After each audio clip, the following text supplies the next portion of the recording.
आपको क्या लगता है कि याहिया अफरीदी जो हैं, जैसे कि सलाउद्दीन अहमद कह रहे हैं, बड़े इंडिपेंडेंट माइंड जज हैं, तो वो जितने भी इंडिपेंडेंट हो जाएं 26वीं यानी तरमीम के बाद, तो चीफ जस्टिस के ओहदे के कल पुर्जे तो सारे काट दिए गए हैं, पर पुर्जे कहना चाहिए, तो फिर जस्टिस याहिया अफरीदी इन अख्तियारात के इस नए फ्रेमवर्क के अंदर क्या कर सकेंगे कि जिससे अदलिया की आज़ादी के वो एक सिंबल के तौर पे सामने आएंगे और सुप्रीम कोर्ट की जो आज़ादी है, अदलिया की आज़ादी को वो उसका दिफा कर सकेंगे, उसका तहफ़्फ़ुज़ कर सकेंगे। क्या आइनी अख्तियारात रह गया है अब चीफ जस्टिस की इस कुर्सी के पास?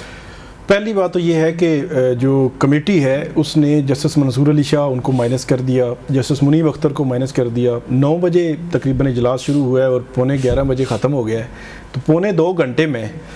उन्होंने जस्टिस मंसूर अली शाह की पूरी जो बतौर जज, बतौर chief justice Lahore high court, then फिर सुप्रीम कोर्ट के जज के पूरी हिस्ट्री खंगाली, और उसके बाद पार्लिमानी कमेटी इस नतीजे पर पहुंची कि ये तो चीफ जस्टिस नहीं बन सकते। और इसी तरह जस्टिस मुनीब अख्तर, उनकी शक्ल पसंद नहीं है, तो जस्टिस मंसूर अली शाह उनके सिर्फ एक मामला कि 12 जुलाई का जो फैसला उन्होंने दिया है, वो अगर माले गनीमत की नशिस्तें हुकूमत को दे देते तो आज वो चीफ जस्टिस होते। वो किसी के साथ चाय की टेबल पे बैठ के बात कर लेते तो वो आज चीफ जस्टिस होते। तो दूसरी जानब जो आपने जस्टिस याहिया अफरीदी उनके हवाले से बात की है, वो पहले तो ये समझ आ जाए कि उन्होंने एक्सेप्ट कर लिया है या उनको पहले कॉन्फिडेंस में लिया गया है या नहीं। दूसरे नंबर पे उनके लिए सबसे पहला और बड़ा चैलेंज, क्योंकि वो गैर जानिबदार जज के तौर पर मशहूर हैं, क्योंकि जो बार एसोसिएशन हैं, अब कराची बार का भी कल इलामिया आया, इससे पहले अली अहमद कुर्द बड़े क्लियर उन्होंने बोला, फिर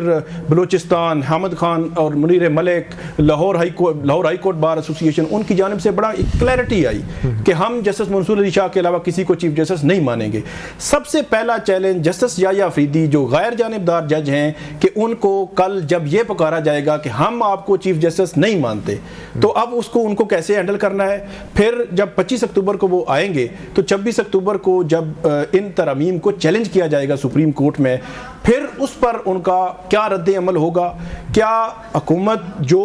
बज़ाहिर लग रहा था कि कंट्रोल भी है और वो कोई शोर्टी भी लेना चाह रही है, जिसको चीफ जस्टिस बनाना है उनको कोई शोर्टी हो कि मुस्तकबिल में वो चलेंगे उनके साथ, मुस्तकबिल में उनको प्रोटेक्ट करेंगे, क्योंकि ख्वाजा आसिफ, राना सनाउल्लाह कहते ही 25 अक्टूबर के बाद हमें तो घर भेज दिया जाएगा और ये वो, तो इसलिए जस्टिस मंसूर अली शाह को नहीं ला रहे। तो जिसको लाया है तो क्या कोई शोर्टी मिली है? तो ये इतने चैलेंजेस हैं उनके सामने होंगे कि वकील जो है वो बाहर भी होंगे और उनके सामने भी होंगे। फिर इंडिपेंडेंस ऑफ जुडिशरी, जिस तरह जो है वो ये आइनी बेंचेस का एक कॉन्सेप्ट दिया गया है कि वहाँ पे अगर फ़र्ज़ करें सुप्रीम कोर्ट में जस्टिस अमीनुद्दीन खान अगर आइनी बेंच के सरबराह बन जाते हैं, जिन्होंने अपनी जो रिजर्व सीट्स का फैसला दिया उसमें उन्होंने कहा कि मेरे 8 जजेस का फैसला गैर आइनी है, उनको माने ही ना, तो अंदाज़ा लगा लें कि हशर क्या होगा इस हमारी जुडिशरी का। और जिस तरह, तो ये सबसे बड़ा चैलेंज तो आज़ाद अदलिया जो कंप्रोमाइज़ हुई है, क्या जैसे याहिया अफरीदी, मुझे बड़ी अच्छी तरह याद है जब ये 2007 की जो वकला तहरीक थी, जब ये चल रहे थे मामलात, तो उस वक्त जैसे याहिया अफरीदी, जस्टिस अतर मिनल्लाह और जस्टिस मंसूर अली शाह ये बहुत एक्टिव नहीं हुए, लेकिन एक लिमिटेड हद तक जस्टिस अतर मिनल्लाह तो बहुत एक्टिव हो गए। उसके बाद वो जो साबिक चीफ जस्टिस इफ्तिखार मोहम्मद चौधरी साहब के साथ थे, लेकिन जस्टिस मंसूर अली शाह, तो ये मुझे बड़ी अच्छी तरह याद है कि उस वक्त आज़ाद अदलिया के लिए ये बाहर निकले, उसके बाद उनको जो चीफ जस्टिस की बहाली के लिए भी, तो वो एक पूरा एक बैकग्राउंड है। उनके लिए चैलेंजेस बहुत होंगे, उनको जो है वो अब देखना है कि कैसे उनको हैंडल करते हैं।